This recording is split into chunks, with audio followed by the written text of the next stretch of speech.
Hello and welcome to the latest edition of the Corr Report. I want to chat with you today about 3 or 4 different things, and I'm going to start with some really great news. This morning we had a press conference down at the softball fields downtown to announce that Yuma will be hosting the National Junior College Athletic Association National Championship for women's softball next year, 2021, and the following year, 2022. This will bring 16 teams to Yuma with players and coaches and staff and supporters. Fill our hotels and restaurants. This will be a remarkable achievement and a remarkable event for Yuma. A big shout out to Tim Slack from our athletic department and Jerry Smith, our athletic director, for partnering with the city and the Caballeros de Yuma to bring this event to Yuma. It really will be a phenomenal showcase of all that Yuma has to offer. Now, the second thing I want to chat with you about is something you've probably read about in the newspaper or hearing about, and that's the CARES Act federal stimulus to higher education. We have applied for, but not yet received, approximately $2.25 million that will be coming to the college in federal stimulus. It's very important that people understand the restrictions around these dollars. The college, in effect, is simply serving as a conduit to distribute these dollars to students who are enrolled this semester and negatively impacted by COVID-19. In effect, we will be distributing these dollars directly into the hands of students. We'll be making some distinction whether one was enrolled full-time, part-time, or simply taking one class. But all our students who have applied for federal financial aid and are eligible for federal financial aid will be receiving these dollars. Obviously, we hope they use these dollars to enroll for summer or come back in the fall to continue their education, or to use those dollars if they've already graduated from AWC to transfer on to a university partner. So it's very important that everyone understand these dollars are not for institutional use. It is very clear from the restrictions of the federal government that we are simply a conduit to take these dollars, again about $2.25 million, and distribute them directly into the hands of students. What those students do with those dollars, there are no restrictions on that end. One other important distinction, any student who is studying fully online is not eligible for these dollars. These are dollars that restrictions that have been established by the federal government, not the college. If you have any questions, be sure to let me know, or Sharuz Rupavar can answer questions about that.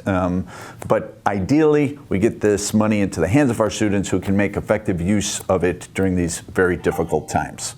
Now, a couple of other things I want to chat with you about, and one is the Common Hour, which will be in effect in the fall. And of course, we all hope that by fall we're back to some semblance of normalcy.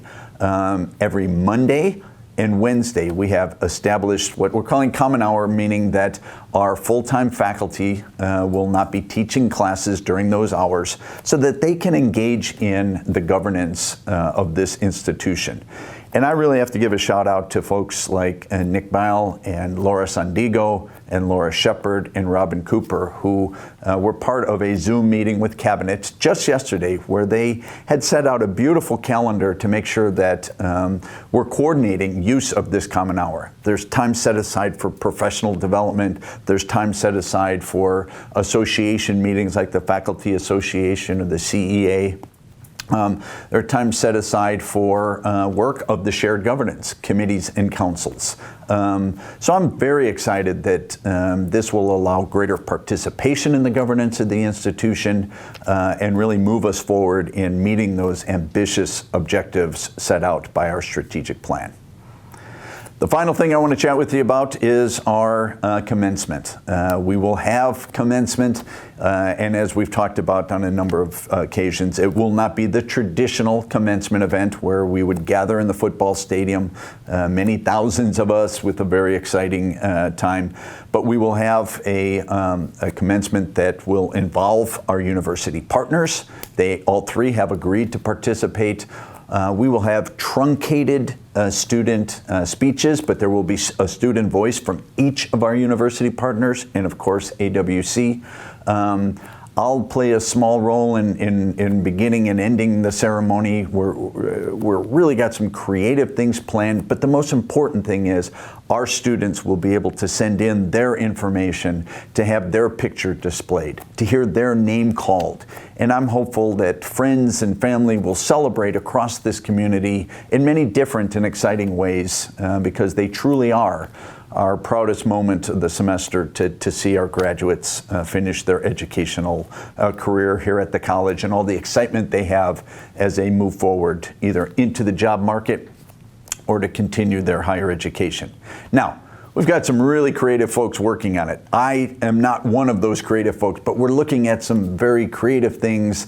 It'll begin and end with a bang, if you will, and I hope that you all tune in on May 15th at 7 o'clock when we will once again celebrate our students as we always do.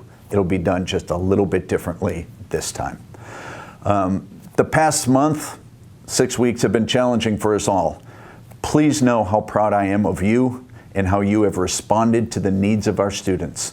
From the beginning, we set two overarching goals: to keep everyone safe, our community, our students, our faculty, our staff, and to get our students across the finish line. Today, April 29th, we're this close to the finish line.